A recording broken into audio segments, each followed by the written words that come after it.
Good morning. Good morning. Thank you for coming out today. It is actually today is pretty glorious actually. I was waking up, and one of the things that was happening for the last week or so is that it's been rainy. And so it's been overcast, gray, like really dark, and I don't like it. But today it's going to be actually today it says it's going to be sunny all day with highs of up to 55. And I'm like, "What? This is amazing." So I say it's a glorious day because tomorrow it's gonna be cloudy, Wednesday and Thursday. Oh, it's Monday, by the way. It's gonna be rainy, 90, like all over the area. It's gonna be just rainy on Thursday, Friday, which is good because I would like to stay in and kind of organize my house. We're getting I'm really seeing our house come around. It's getting closer and closer to the way in which I would want it to be.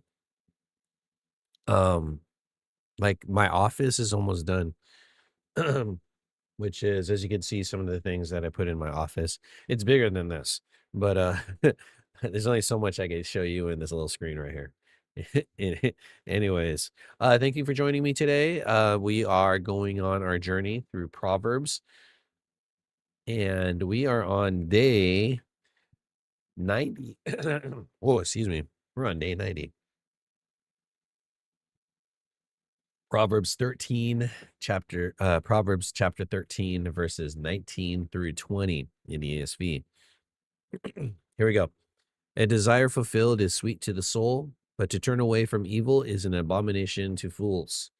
Whoever walks with the wise becomes wise, but the companion of fools will suffer harm. All right, here we go. A desire fulfilled is sweet to the soul, for sure. But to turn away from evil, which is the subject line for this,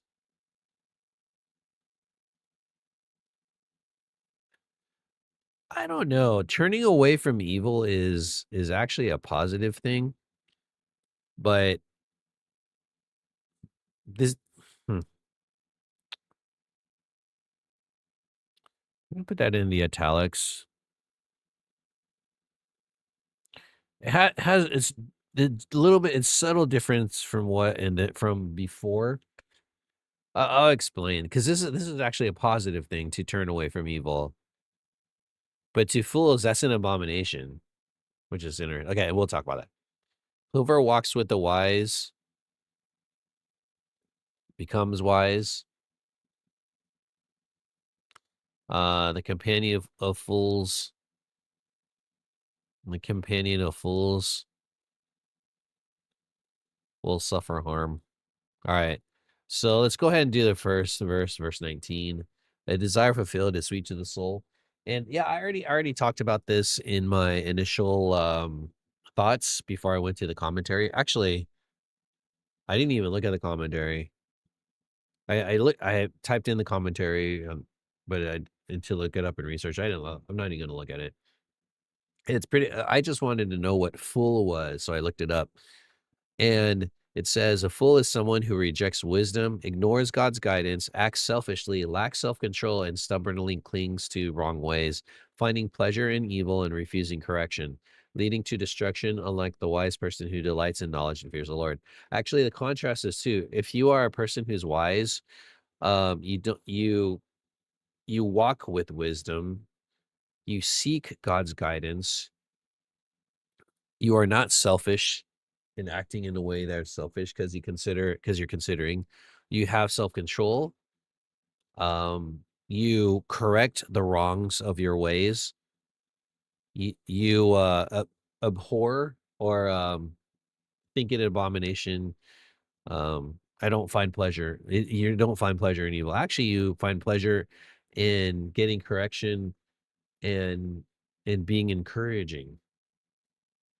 And that leads to life because you delight in the knowledge and fear of God's. And you can go ahead and look on the description below and see the baselines. And those are the things that a wise person who is a person who is righteous, someone who is following Christ, should be baselines, ideas, and character traits and stuff like that. So there it is. Anyways, so any desire that you have, if you are wise and righteous and everything, is a positive thing that helps other people and helps yourself and everything. It's an uplifting, life-giving thing.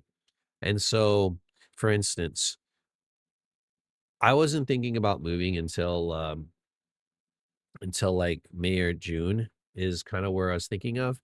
And I was until then, because we're in December, by the way. Um, I was until then thinking how we could improve our situation from what we had now. Like my roommate was going to move, and I was going to move my boys into that room so it would have a little bit more space. And I thought that was great.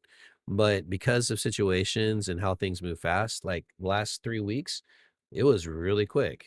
We looked for a place, we signed a contract, and now we're here in a place. I've been living here for since Friday, officially Friday, Saturday, Sunday, and Monday. It's been 4 days, and our house is coming along. Office is pretty much made. We had all the base furnitures that we need. The only thing we're missing is our dining room table. It's still at the old place. I built a table. I should show it to you guys because in my previous place, I went ahead and built a table. But anyways, my desire was to go ahead and get a house that is bigger and for the things that we're doing as a family and to facilitate the things we want to do as a family. And our little house that we had, which was about like 1,200 square feet, it wasn't big enough for us for the things that we want to do. So we wanted to thrive and move forward. And there's nothing wrong with wanting more space. And yes, I could be living in humble livings, but in my mind, I'm like, oh, we need to move on. And I didn't see anything that was negative about me finding a bigger place, especially if I found a place with the same rent I'm renting in this day and age is kind of hard for me, a person like me, because I'm not coming from a family of wealth. And so I'm making my money as I go along. I don't have generational wealth from my parents or an inheritance or anything. So I'm just doing it myself. And it's hard. It's really hard. And I'm working a six-figure job and it's really hard. So I guess if my wife starts working a six-figure job right now, that'd be amazing. And then we could go ahead and save for a house later. But right now, we're doing what we can. And so my desire was a bigger house that's affordable. And I found one and I got it. And it's sweet to my soul. It is amazing. But what if I go, no, wife, we're gonna go ahead and get the $1 million house. That'd be terrible because that's not within our means. It'd be amazing having a place. I think my wife would be stressed if we went to the $1 million house because um, we have to be able to teach our kids how to take care of it or hire someone to help us take care of our house. Because I don't want a dirty house. I want my house clean. So my kids are going to be doing chores. And well, I'm gonna be doing chores with them, but they're learning how to take care of their own house too. And so to do that, they have to do their chores. So anyways, I think this desire of having a house is sweet to the soul. But if I had a bigger house than this and it costs more, it wouldn't be sweet to the soul. It'd be sour, it would be bitter. We'll be having like if we bought a house, I don't think we're financially able to do that right now to buy a house with the mortgage and taking care of all the big things that we're gonna have to like we don't have the income for that right now. But we're looking for it. Anyways, and I could see part 2 of, verse 19, "To turn away from evil is the abomination of the Lord." So I'll turn away from buying the big purchases. Like, I did that one time. I bought see this little, shelving unit that I got? This is actually a whole shelving unit that's almost, covering my wall with my books and like, it's like a library. It's like a library, and I bought this when I first got married with my wife, and I did it as a surprise, and literally she was mad. 1, because she doesn't like surprises. I gotta get over that. That's my own romantic things about life. I like surprising my wife. Um, Gotta get over that, you know, I might have my own desires, but the self-control in me would be, you know what? My wife doesn't really like that stuff. She likes to be practical and kind of knows what a budget is. And over the last 15 years, we have learned to manage our budget, and this is where we are now. We can handle a place like this. We're saving money. I'm able to purchase things over time of things that I want, and we're living well. We're living really well. And I should have turned away from the evil of my heart of being selfish and thinking that my wife would desire the things that I desire, but she didn't. And so this thing was in contention for a long time. And so we carried around it with us for the last 15 years and plus 15 plus years. And finally it's doing what it's supposed to do after that long. And yeah, it's still it's pretty interesting. Still good. I had to wipe it down because it was getting dirty and stuff.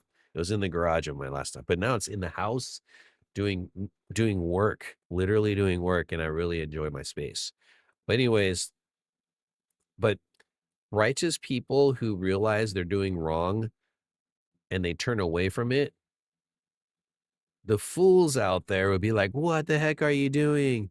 Like this, they would say like, "Hey, you're doing good," and I could tell my wife was mad. Why was she mad? And so, um, I could see how turning away from evil is abomination to fools because they want to continue on with their I would have to say their delusion to think that what they're doing is a positive thing.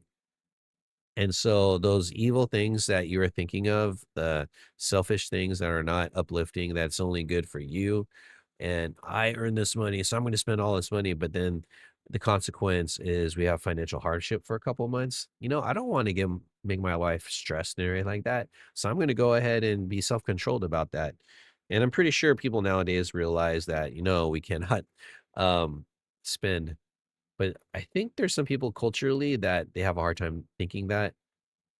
So there's cultural weaknesses in certain groups that think that spending a lot of money is nice and good.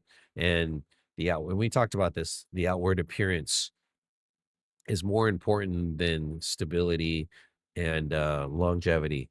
And so, yes, I don't have a BMW. Yes, I don't have the name brand clothes or Jordans and stuff like that wearing all the time. Um, but what I have is decent. It's workable. It's not perfect and the best thing in the whole world, but it's good. It's okay.